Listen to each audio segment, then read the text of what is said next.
So, I've always considered myself a skeptic.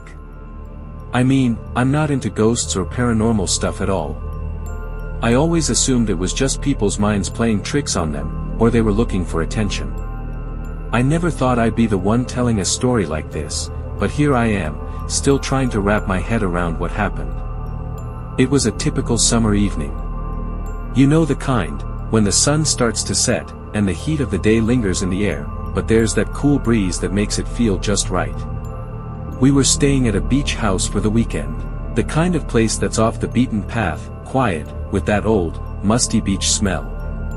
The kind of house where you can hear the waves crashing in the distance, but still feel like the world is completely still. The first day was all sunshine, laughter, and swimming. But by the time the sun dipped behind the horizon, my friends were ready to call it quits.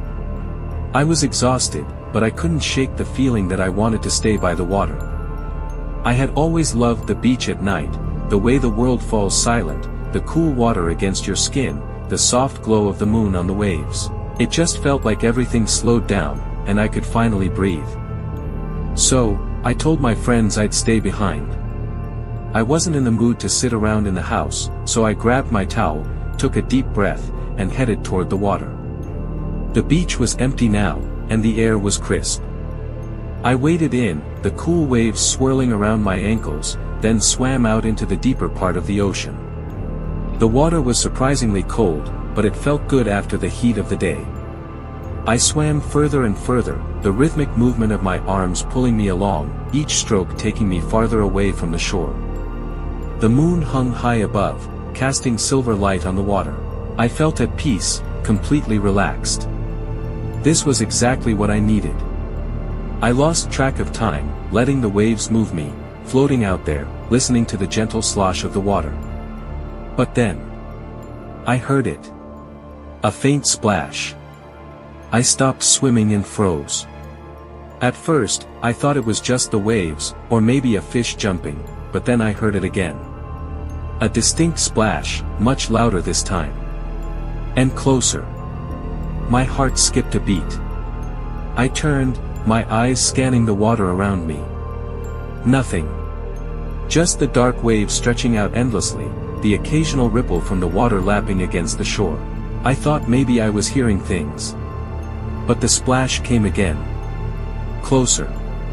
It wasn't the ocean. It wasn't the waves. Something, or someone, was moving in the water. I could hear it, just behind me. I started swimming back, slowly at first, trying to see if I could spot anything. The splashing followed me, as if something was right there with me.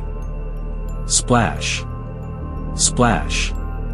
Each splash was louder, more distinct, until it was right next to me. My heart was racing now, and my limbs felt like they were moving slower than usual. I tried to stay calm, but panic was starting to creep in. I kicked harder, pushing myself, but whatever was following me seemed to be matching my pace. The splashing was too loud now. It wasn't just the ocean. It was a person, no, something else, moving in the water. Then, I felt it. A cold, wet brush against my leg. I froze. My heart stopped in my chest. There was no way that was just a fish. The water around me was too still for that. I turned, but I couldn't see anything. My breath caught in my throat. The splashing was now deafening, and it was right there with me. I kicked harder, panic flooding through me. I had to get to the shore. The splashing grew louder, closer. It was just a few feet away from me now. The water was pulling me down, tugging me in, the waves growing stronger with each passing second. I could feel the cold grip of something pulling at my legs. I kicked harder, faster, but the pull didn't stop. Suddenly, something grabbed my ankle. A strong, cold hand. It yanked me down.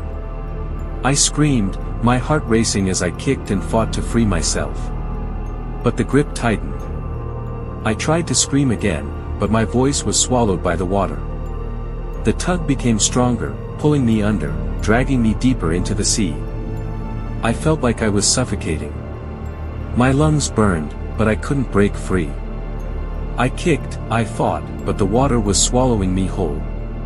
And then, in one final desperate move, I kicked hard and broke free. I swam like I'd never swum before, my legs aching, my chest burning, my breath ragged. When I finally made it to the shore, I collapsed on the sand, gasping for air. I looked back at the water, but there was nothing there. Just the calm, dark ocean stretching out in front of me. But when I got back to the house, I couldn't shake the feeling that something was still watching me. Every time I closed my eyes, I could hear the splashing, the cold grip of that hand around my ankle. I didn't sleep that night. The next morning, I tried to shake it off. I went for a walk along the beach, trying to convince myself it was just a trick of the mind. But then I saw something, a handprint in the sand. Not just any handprint. It was large, and it was wet. Like something had been standing there just moments before I arrived. And that's when I knew it wasn't just in my head.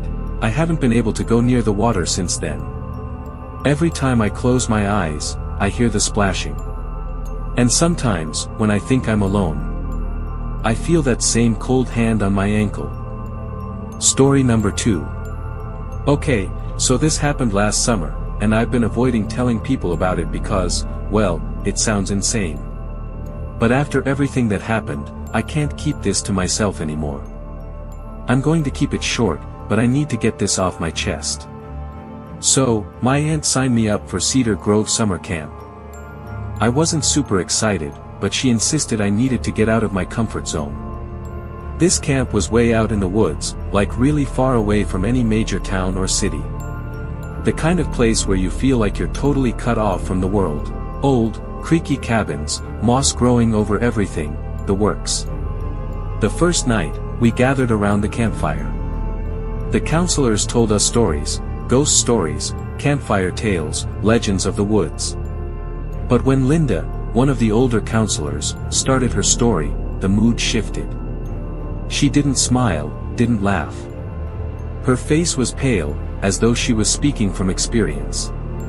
It was about a boy who had disappeared during a midnight swim, just like in all the other ghost stories. But the way Linda told it, her eyes wide with fear, made it clear that this wasn't just a spooky tale to scare us. She was warning us. The boy had vanished, but the lake had claimed him. His body was never found, and every year since, one camper would mysteriously disappear. She called it the Cedar Grove curse. The curse that kept taking kids every summer. The days were long and hot, the nights stretching on forever. I tried to ignore the strange feeling creeping in. But things started to change. I couldn't put my finger on it at first, but I felt like someone was always watching. At night, I would hear whispers, hushed voices coming from the trees. Sometimes, I would wake in the middle of the night to see shadowy figures moving outside my cabin window. But when I checked, no one was there. I started to wonder if I was imagining things, if the stories had gotten into my head. One night, I woke up to the sound of someone calling my name, Emily. At first, I thought it was one of the counselors checking on me. But when I opened the door, no one was there. The camp was silent. Not even the usual night sounds of animals or insects. Just dead silence. I crept outside, feeling the weight of the dark woods pressing in on me. The air was thick, too thick, as though the trees were closing in around the camp.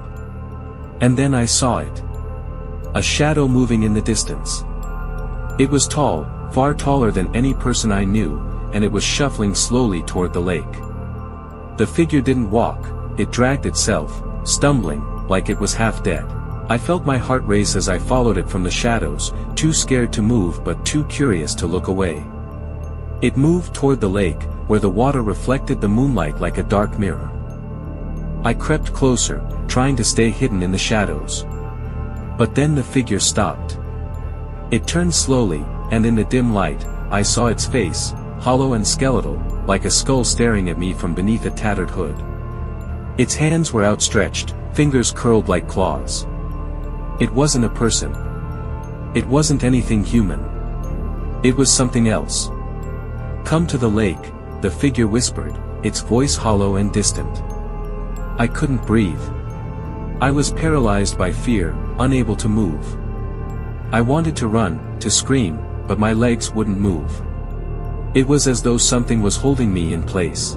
The figure turned slowly, and I saw that its hands were covered in dried blood, fresh, red, and sticky, like it had been clawing through the dirt.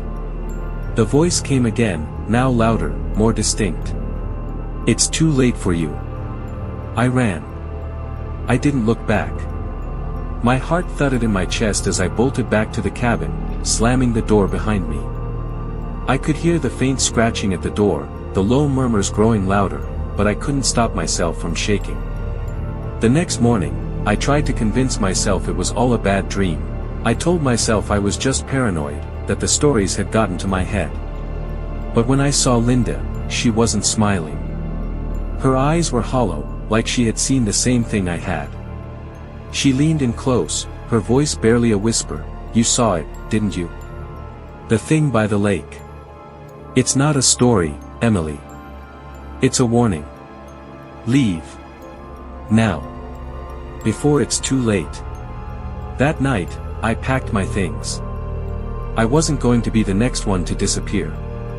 When I left, I took one last look at the lake. There were more footprints. Fresh, barefoot prints, leading into the water. Story number 3. So this happened last summer, and it still gives me chills thinking about it. I'm not sure if it was my imagination or if something really happened, but I need to share this with you. We have this old cabin in the woods. My family's had it for years, and every summer, we go out there to get away from everything. It's in the middle of nowhere, surrounded by trees, and it's the only house for miles. I've always loved it, but last summer, something felt off. The first few days were great. No issues. I spent most of the time outside, hanging out with my little brother while my parents cooked. But the nights were different. The air felt heavier, like something was watching us. I didn't think much of it at first, but then, on the third night, I started hearing things. At first, it was just a few creaks in the floorboards. But then came the scratching, quiet at first, but growing louder with each passing hour. At first, I chalked it up to the house settling. But it quickly became clear that it wasn't just random sounds. It was intentional, as if something was deliberately trying to get in. One night, I woke to the sound of the scratching. It was coming from outside my window. My heart pounded as I got up to check. There, standing in the moonlight, was a figure.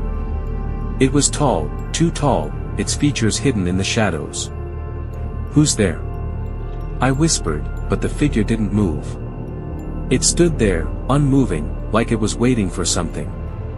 The scratching continued, sharp, deliberate. I ran to the door, but when I opened it, there was nothing. I looked around the yard, but there was no sign of anyone. No footprints, no movement. The scratching stopped. The house was quiet. The next day, I decided to stay inside. I didn't tell my parents. What good would it do? But that night, the scratching started again. It was louder now, more persistent. But there was something else, a low breathing, like someone was standing right outside my window. I didn't want to look. I didn't want to open the curtains, but my curiosity got the better of me. I pulled back the curtains and looked out into the darkness. There, in the shadows, I saw the same figure. It wasn't standing anymore. It was scratching at the window, using its nails, clawing at the glass like it was trying to get in. I backed away, my heart racing. I wanted to scream, but I couldn't move. I wanted to run, but my feet felt glued to the floor. Suddenly, the figure moved, its head jerking toward the window. It saw me. And that's when I noticed its face, hollow, pale, and featureless. Just two deep, empty sockets staring back at me. The air grew cold, colder than it had ever been. I heard a whisper, faint but clear. "You should have never come here." I ran. I ran as fast as I could, out of the house and into the night. But when I looked back, the house was gone. There was nothing but trees, darkness, and the scratch marks on the glass. When I reached the nearest town, I stopped at a gas station, still panting, my clothes drenched in sweat. I didn't know who to tell, who would believe me. I couldn't stop looking over my shoulder. When I finally made it home, I thought I could finally forget. But that night, as I lay in bed, I heard it again, scratching. The same sound, this time coming from the walls. The worst part? I saw the shadow at the foot of my bed. Thanks for listening to these chilling summer horror stories. If you enjoyed the tales and want more creepy content, don't forget to hit that subscribe button and turn on notifications so you never miss a new story.